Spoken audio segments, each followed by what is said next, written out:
코로나 이후 미친 듯 과열되던 토론토 주택시장이 4월 들어 둔화 조짐을 보이기 시작했습니다.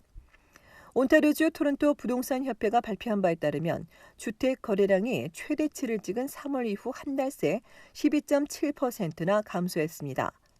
평균 거래 집값도 109만 992달러로 3월 109만 7,565달러에서 소폭 떨어졌습니다. 이 같은 둔화에도 4월의 주택 거래량은 13,663채로 전년 동기간 대비 4배 가까이 급증했으며 최근 10년간 4월의 평균 거래치도 37% 웃돌았습니다. 주택과 타운하우스, 반단독 모두 거래량이 늘었으며 이 중에서도 콘도 거래가 큰 폭으로 급증했습니다. 다만 지난해 4월은 코로나 봉쇄 조치로 거의 모든 거래가 중단됐기 때문에 4배 가까이 상승할 수 있었습니다. 협회는 3월 이후 거래량과 신규 리스팅 모두 축소됐다며 지난 수개월간의 가파른 급등세를 감안하면 잠재 수요가 거의 사라져가는 4월의 둔화는 자연스러운 현상이라고 분석했습니다. 그러면서 새로운 인구 유입이 있어야 장기적으로 주택 거래가 상승할 수 있다고 덧붙였습니다. 평균 거래 집값은 전년 대비 33% 오른 110만 달러에 육박하며 석 달 연속 100만 달러를 넘어섰습니다. 지난달 단독주택 가격은 1년 전 대비 41% 넘게 상승했고 반단독과 타운하우스도 23에서 26%대, 콘도는 19.6% 올랐습니다. 벤치마크 가격도 전년 대비 17.8% 상승했습니다. 집값과 관련해 협회는 여전히 공급이 부족하고 또 내년에 인구가 새로 유입될 거라며 느린 속도지만 앞으로도 주택 가격은 계속 오를 것이라고 전망했습니다.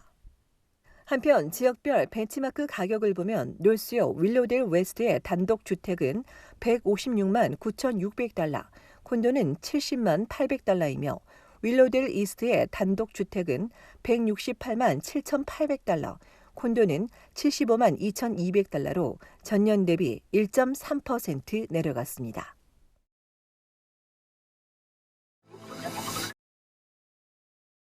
연방정부가 전 세계 최초로 화이자 백신의 12세 이상 사용을 승인했습니다.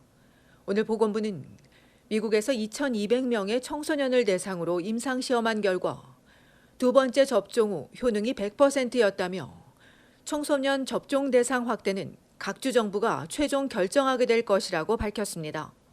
코로나 팬데믹 이후 19세 이하 누적 확진자 수는 전체 확진자의 20%에 달하고 있습니다.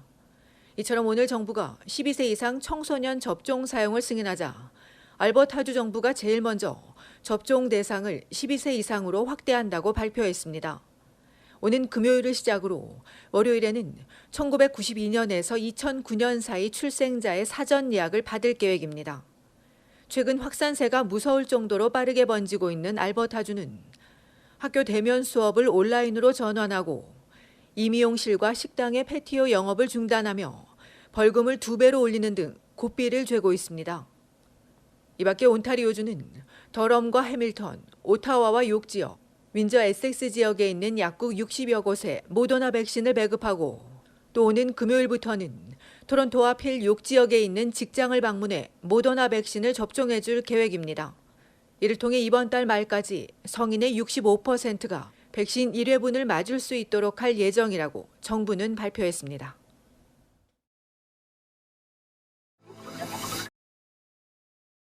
브리티시 컬럼비아주도 토론토와 비슷하게 거래는 줄었지만 주택 가격은 오름세를 유지하고 있습니다. 메트로 밴쿠버 부동산 협회에 따르면 4월의 거래량은 4,903건으로 1년 전보다 3배 넘게 증가했습니다. 지난 10년간 4월의 평균 거래량을 56% 웃돌며 역대 최고치를 기록했지만 3월에 비해 14% 감소했습니다.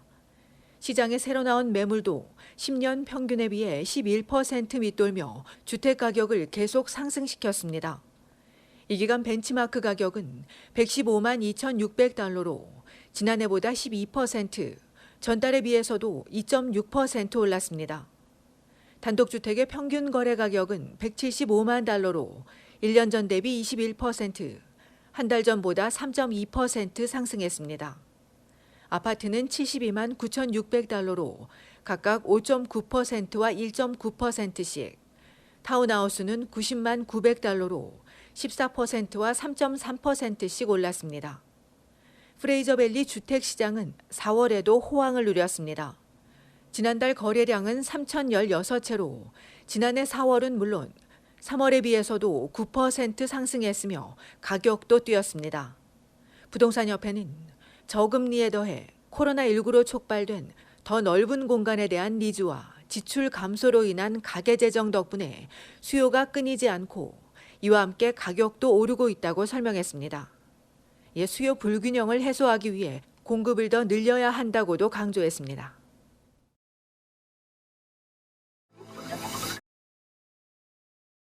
캐나다에서 아스트라제네카 백신 관련 사망자가 또 확인됐습니다.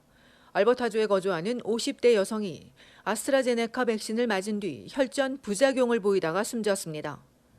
뉴브런스윅주에서도 사망자가 나왔습니다. 보건당국에 따르면 이곳의 60대 주민이 지난달 중순 아스트라제네카 백신을 맞고 일주일 뒤 혈전 관련 증상을 보여 병원에 입원했는데 이틀 뒤 사망했습니다. 앞서 지난달 말에는 퀘벡주에 거주하는 54세 여성이 혈소판 감소증을 동반한 뇌혈전 증상을 보인 끝에 숨졌습니다. 이처럼 캐나다 내 사망자가 3명으로 늘었지만 오늘도 정부는 이 백신 접종 이득이 부작용보다 훨씬 더 높다며 백신을 맞을 것을 독려했습니다. 정부는 코로나 확진자가 적은 지역은 화이자나 모더나를 기다릴 수 있겠지만 온타리오나 알버타주처럼 핫스팟 지역 주민은 가능한 빨리 백신을 맞는 것이 최선의 예방책이라고 강조했습니다. 이어 백신을 맞았어도 감염될 수 있기 때문에 개인 방역 수칙을 준수해야 한다고 덧붙였습니다.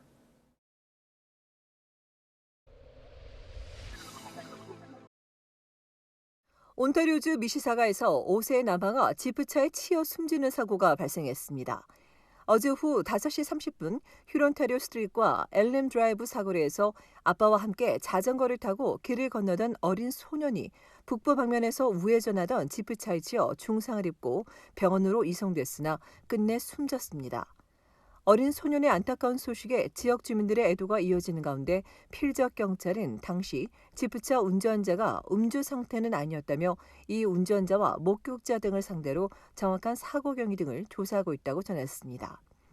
이보다 앞서 어제 오후 4시엔 에토비코의 로얄요 지하철역에서 30대 남성이 수차례 흉기에 찔려 중상을 입은 채 발견돼 토론토 경찰이 사건을 수사하고 있습니다.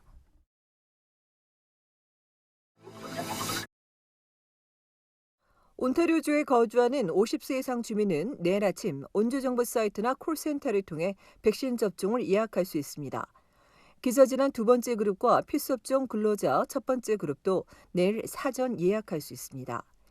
보통 지정일 아침 8시부터 예약할 수 있다고 하지만 앞서 접종 허용 대상을 대폭 확대한 월요일을 보면 많은 사람들이 아침 7시 45분에도 예약할 수 있었다고 전해 미리 준비하는 것도 필요해 보입니다.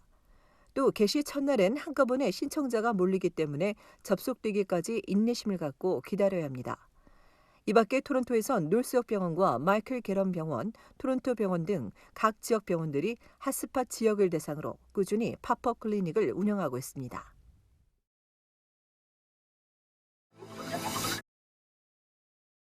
온타리오주 코로나19 신규 확진자 수는 2,941명으로 이틀 연속 2,000명대를 유지하고 있으며 44명이 추가로 사망했습니다. 지역별로 토론토 924명, 필지역 565명, 6지역에서 254명이 나오고 더럼과 해밀턴에서도 100여 명이 늘었습니다.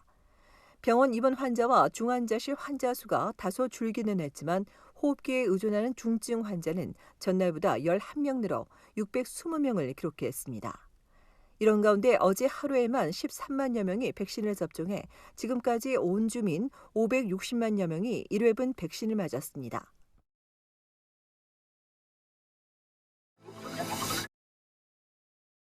브리티시 콜롬비아주가 코로나 심각한 질병을 경험하고 있는 임산부들을 우선 접종해 주기로 했습니다.